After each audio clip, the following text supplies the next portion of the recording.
J-Dub is back at it here to give everyone another Chicago Bulls related video. In this particular video, I'm going to be going over what's happened thus far in the 2020 into 2021 NBA season for the Bulls, kind of what they've done so far, their outlook, the players, what their role has been thus far, and the whole kit and caboodle sort of thing. And this won't be the first video I do on this. It'll be one of probably 5 that I'll do throughout the NBA season and maybe give some possible trade out possibilities, which I've kind of already talked about those in other videos, but let's talk about the roster and what the players have done. So we'll start from like the bottom to the top. Cristiano Felicio, he's played in one game. He's a guy who I don't want to play a lot. I would not mind though if they traded him with the 20, like a high first round, or let me rephrase that. I wouldn't mind if they trade him with a first round pick for somebody, maybe like a Derrick Rose. I mean the Pistons, they always need lots of centers. My guy Crispy Flakes would like that joke. Actually, I don't know the guy, but I know of him because he's a YouTuber that does trade stuff on NBA 2K21. So, Adam Okoka, I was thinking he would have a little bit more of a role. He hasn't really done much this year. He's only played in 6 games, and he hasn't really scored that much, which is kind of surprising because he's a guy that can score like 20 points in like 5 minutes' time. But I foresee him playing a little bit more towards the end of the season, possibly. Luke Cornett, like Felicio, he's only played in 1 game. He had 7 minutes. He scored 2 points. I would expect his role to be a little bit bigger, but he might be a guy that gets traded to match salaries at the trade deadline. Chandler Hutchinson, he's only played in 4 games because he actually got COVID along with Tomas Satoransky, I should say. And he's averaged about 3 points a game, not what you'd expect from Chandler Hutchinson, who looked really good in the limited time we saw him in the preseason. But I expect his numbers to improve, or he might be dealt in some kind of trade, possibly. Devontae Johnson, he's kind of the last guy on the bench. He's played in 1 game, played 10 minutes, scored about 4 points. I like him. I would think he'd get more time because I think he's actually a really good player. Remains to be seen how much time he's going to get this year. I mean, the Bulls, in my opinion, don't have really good point guards. I'm not sure if I like Kobe White at point guard. I think Kobe White would be better suited for a bench role. But I don't think Devontae Johnson can necessarily start for the Bulls just yet. But we shall see. I like him, though. I hope they can hang on to him and play him a little bit more. Daniel Gafford. Gafford's been pretty good this year. I mean, he's only played in 12 games, 14 minutes a game. He's got like 5 points. The good thing about Gafford right now is he's not committing a lot of fouls. Before, like last year, he'd play 3 minutes and have 4 fouls. This year, he's only averaging like approximately 2 fouls a game, if memory serves me correctly. So that's a good place for him that he's cutting down on his fouls. Hopefully the defense doesn't suffer because of that. Ryan Arcidiacono, he's been limited with he was actually with people that tested positive for COVID, so he's been self-isolating for a while now. He's just kind of came back. He's our backup point guard, if you want to say he's a backup point guard. I mean, Satoransky's probably our backup point guard, although I consider him more of a shooting guard. He just handles the ball a little bit better. Arcidiacono does what he does. He does it good. But in the NBA, if we're going to be a legit team, I don't know if that's the guy that we should rely on to be one of our true backup point guards. Just my opinion. Tomas Satoransky, he's been limited. He had COVID, so he was out for a while. He's only played in 3 games. He's averaged about 6 points a game, which is a little low. I would like him to be in like the 8 to 10 range, but he's been pretty good. He is a guy I would expect to get traded possibly at some point, depending on how the Bulls do as far as record-wise. What they do as far as their record. We'll see what happens to Satoransky and a couple other players. Denzel Valentine has actually been kind of a surprise this year. He's gotten a lot of minutes. He's played in 10 games. He's getting about 19 minutes a game, averaging about 7-8 points a game. Pretty good numbers for Valentine. He's a guy I didn't expect to get a lot of playing time, but they re-signed him for a reason. He's a guy that can handle the ball and he shoots threes, and I guess that's why he's playing. I wouldn't mind. I'm still mad, and no offense to Denzel Valentine, but I'm still mad that the Bulls let Chris Dunn go.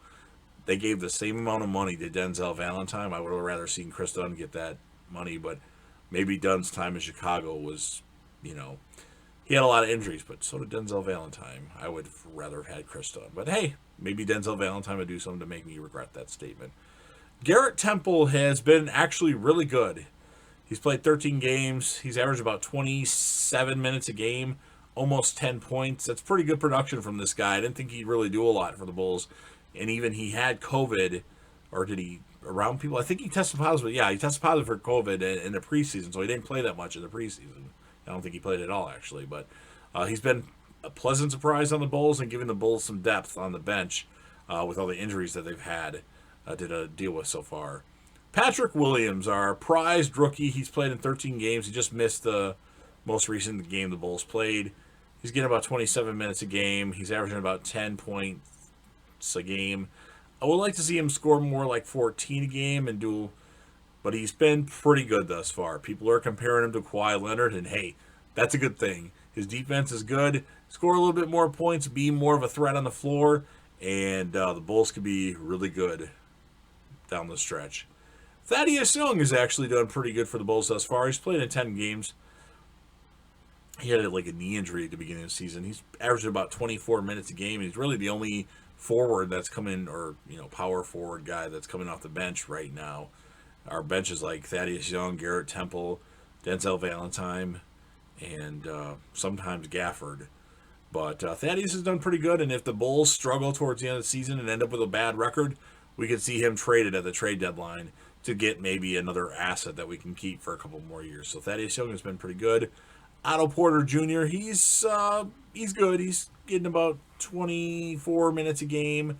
He's averaging about 13 points if you round up. And I think he's a good player. He's getting paid way too much, though, to be the Bulls' sixth man.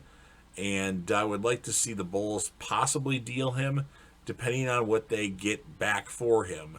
We're going to have to take on about $28 million, though, back. So I'm not sure if they can really get anybody that would be good for us. But I don't know. Otto Porter, I kind of like Otto Porter Jr., and I wish he wasn't so overpaid. I would love to re-sign him for like 3 years, $45 million, because I think he's definitely a $15 million a year player. It's just that 20-some, 30-some million, I don't think so. Wendell Carter Jr., he's been pretty good. He started all 14 games that we played so far. He's averaging about 13 points a game. He's getting about probably 10 rebounds. Let's see what his rebound totals are. He's getting about 8 rebounds, so his rebound number is a little low, but he started out kind of slumpy, and then he had some good games, then he had a bad game again, then he had a couple good games. So I think Wendell will be just fine.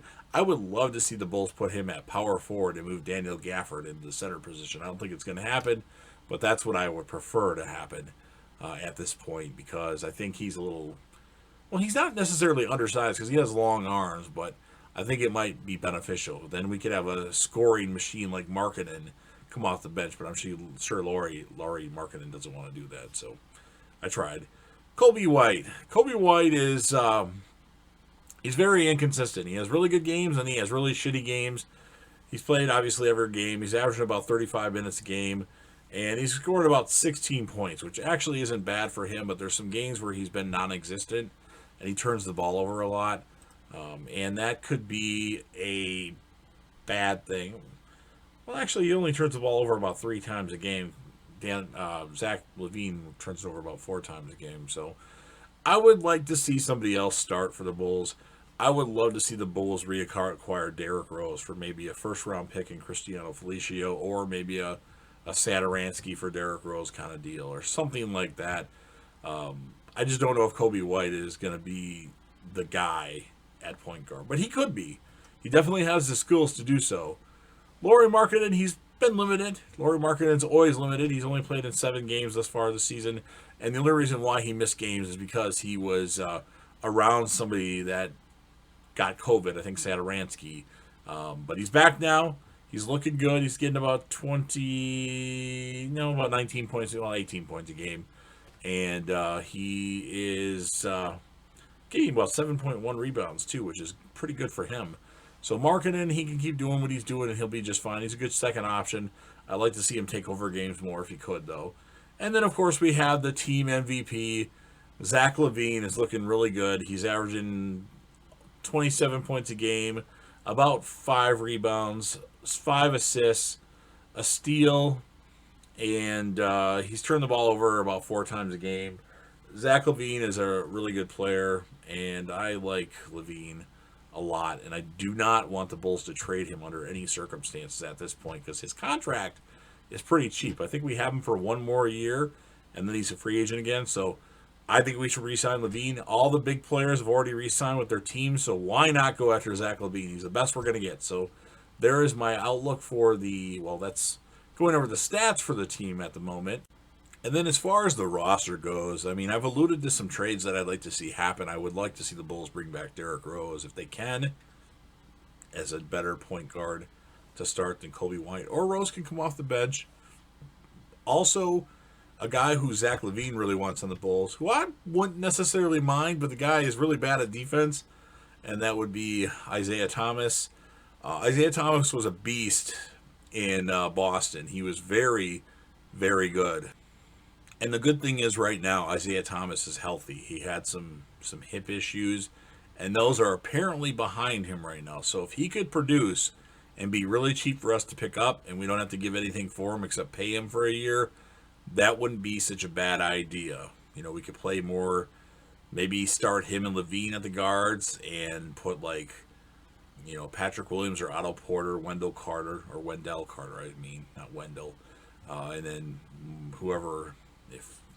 Gafford, I would prefer to start at center, just because I think the defense would be key, especially if we start two guys that don't really play good defense.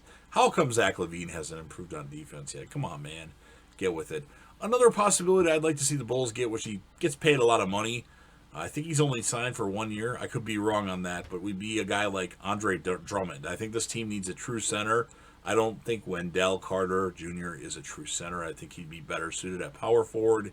Of course, that leaves Lauri Markkanen to play power or on the bench to play the forward center position. But maybe we trade Markkanen. I mean, if he's not going to re-sign with us, I don't know if we can sign him for a cheap deal after the season's over with, or he's done completely and he'd have to have a max deal to stay with us. But might as well get something for him if we can package him to get Andre Drummond or package him to get somebody, in some sort of trade. I know the Pistons like forwards, so maybe send him for Derrick Rose or something like that. So those are the players that I would see the Bulls getting. I don't see them needing any small forwards with Patrick Williams and Otto Porter Jr. As far as the shooting guard position goes, I think Zach LaVine has that on lockdown. There was a rumor they were going to go after the Cleveland Cavaliers. No. Who is it? There's some shooting guard that's in trouble with his team right now. Kevin something. My mind is not working tonight. I don't want him on the Bulls. He's too much of a drama queen. I like LaVine. Don't trade LaVine under any circumstances at all. You hear me, Arturis? Leave Zach LaVine alone. Leave Zach LaVine alone, Mark Eversley. So, yeah, that's kind of all I got for you guys. Obviously, if you're a Bulls fan, write as many comments as you can. If you're a big fan of the Chicago Bulls and you relatively like this video, go ahead and smash that like button. I mean it. Smash it. Doesn't take long. If anybody you know would be interested in this, share the video with them. Like I mentioned before, leave me lots of comments. You can talk about anything Chicago Bulls related. And then, of course, last but certainly not least, don't forget to hit that sub button, subscribe to the channel, join the team, show your damn support, and be a part of something special. And JDev will return.